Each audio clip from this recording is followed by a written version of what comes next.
Now, as mentioned before, today we focus on nation building and social cohesion. The founders of the new South Africa envisioned a nation united in diversity. However, is that plan being implemented timelessly and properly by the current government? Let's head back, of course, to my colleague Gareth Edwards, standing by to take this conversation forward. And Gareth, I understand that you'll be speaking up next with the Freedom Park CEO.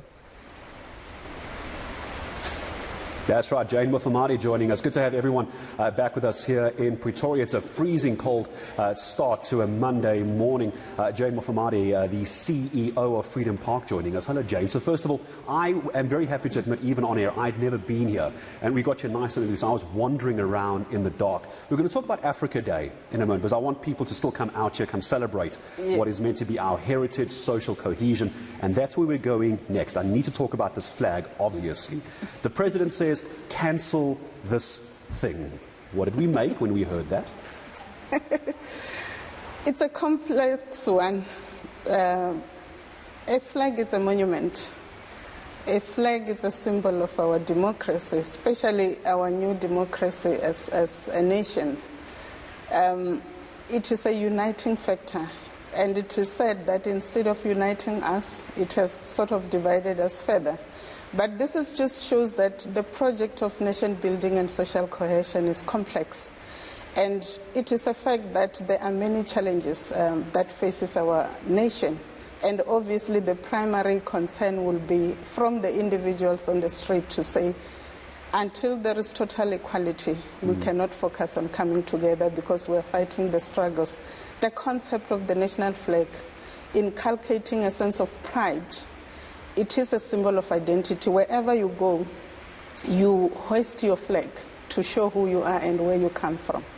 We have the Freedom Flame just outside to our left-hand side. If you and I could get there, I'm sure it'll be burning bright, and the warmth of our democracy as well. So this is where I want to go to. So with the back of that flame, we identify our democracy. We identify social cohesion. I want to ask about tonality in this. In the midst of what the country is going through, and I'm sure you may have heard it at the start of the show, everything this country is going through, and there's a lot. Yes. Luckily, we have lights on, you have lights on here, because Eskom hasn't shut us down yet. It'll only happen later tonight. There are bigger issues. Was 22 million rand for a flagpole the best idea? I don't think anybody would argue the cohesion and the unity. The symbolism is there. Was the tonality of this the right way to go about it? Was the timing just bad? I think the Department of Sports, Arts and Culture will better answer that question in terms of the research that they've done and the concept and the design, because I've not yet seen the design of the flag, so I would not be the best person to comment on that. Where was it going to go here? Obviously, I kind of walked around. Luckily, you corrected me off air. There's a number of poles that I thought were flag poles. Obviously, they're not. They're reeds being lit up as well. But so where in the premises, on the property, where was this flag going to go? There was a feasibility study that was done. As I've indicated, this project was led by the department as the shareholder. Freedom Park is just an agency of the department. And yes, we were informed, and Freedom Park was just one of the venues that were chosen. And the study then determined that of all the areas that were looked at, Freedom Park was the preferred venue. And naturally so, considering our mandate and what we do in terms of our day-to-day responsibility as Freedom Park. And therefore, we have not yet seen the final concept. There were various areas at Freedom Park that were looked at, but I don't know, as I'm sitting here, which specific one was chosen as the final location for the flag. What I can tell you is that when you are here at Freedom Park, because it's a hill, you have a 360 view to the city, whether you're coming from Limpopo, any area, Northwest, Joburg, you can, when you're standing at Freedom Park, see all the because views there's the amphitheatre, the auditorium area just outside. I walked up there earlier, too cold to stand there forever, but you've almost got a panoramic view of South Africa around you. Excuse me. So let me ask you this. So who And how did you find out about this flag? You mentioned that the department are the stakeholders in this case. What does the engagement look like between Freedom Park and the department? Is it a case of the department makes a decision and you simply abide by it? Would you have gotten into a room together and hashed this out? Or is it simply the park taking instruction from Marty and The department is our shareholder, so all our programs and plans are shared with the department and they approve. Similarly, when they engage on initiatives and projects, they will engage us as CEOs of agencies of the department in terms of sharing of knowledge, experience, and programs and projects that they're thinking about. So naturally, we were aware from the beginning, and once the project was formally approved, then they wrote to us to inform us that Freedom Park was chosen. I must admit that when we learned about the initiative here in Tshwane, we did also motivate that we think Freedom Park will be the best venue for the monument. Would they have gotten the thoughts of you as the CEO or as your board or as the decision makers at Freedom Park? Would they have asked Freedom Park, do you think this is a good idea, or was that decision already made? We're simply going to plant it here. Were you asked your thoughts and your opinions as to whether it's a good idea or not? I understand it's stakeholders, it's a difficult question to answer, but do they ask, what do you think? I mean, you're in charge of one of the major heritage sites in the country. Surely they would have asked you, Jane, what do you think of this? I don't think the question whether it's a good idea is the right question to ask. Where I'm sitting, in terms of what we do and my understanding of the mandate of the department, there is no question whether it's a good idea or not.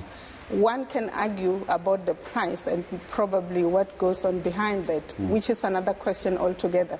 But for us, from the heritage perspective, with the mandate to contribute towards building social cohesion and nation building, there is no question about the relevance of educating and rallying South Africans behind the flag as a symbol of unity. So if we weren't in the financial doldrums that we are as a country with all the various issues that I mentioned before, and there wasn't such an uproar about this, do you think the flag would have been a good idea if we weren't all suffering from daily financial issues and daily ills? Would you have supported the flag still? Definitely. Definitely. Many of us, when we travel, even out of these countries, we go to heritage sites, to monuments, and we take pictures and we post everywhere. Those are heritage sites. There is tourism spin-off, which eventually will bring economic spin-offs as well, when the many people come to see the flag. And by the way, South Africa is not the first country to have a monumental flag. All across the world, there are countries that have erected monumental flags, what they call monumental flags. However, we understand that South Africa is an active democracy. The feelings of the nation matters, and I believe that is why our minister and the president have taken the decision that they've taken, having listened to what the nation says, feels, and obviously looking at the other challenges that the country is faced with.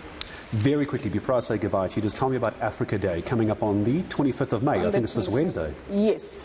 We have a lineup of exciting programs.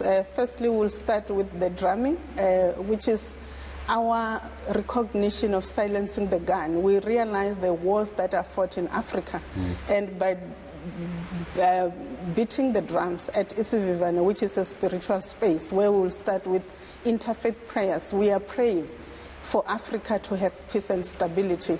This was an initiative of the AU 2 years ago, but we decided to continue with the concept of silencing the gun because the war rages on. We will also have a panel discussion where we're looking again at the journey we have traversed and how far we have come in terms of social cohesion and nation building, but also looking at continent building as well.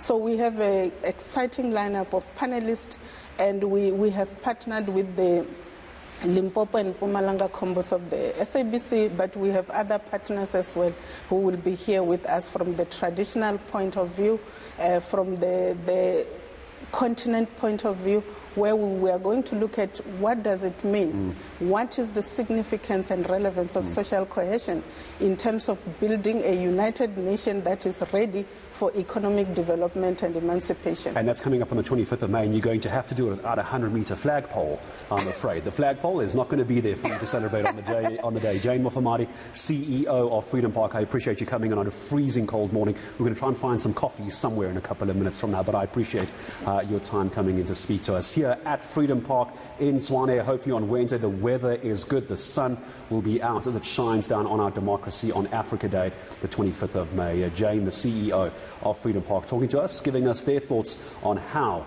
they would have viewed this 100-meter flagpole as the stakeholders being the Department of Sports, Arts and Culture. We'll come back to Freedom Park a little bit later.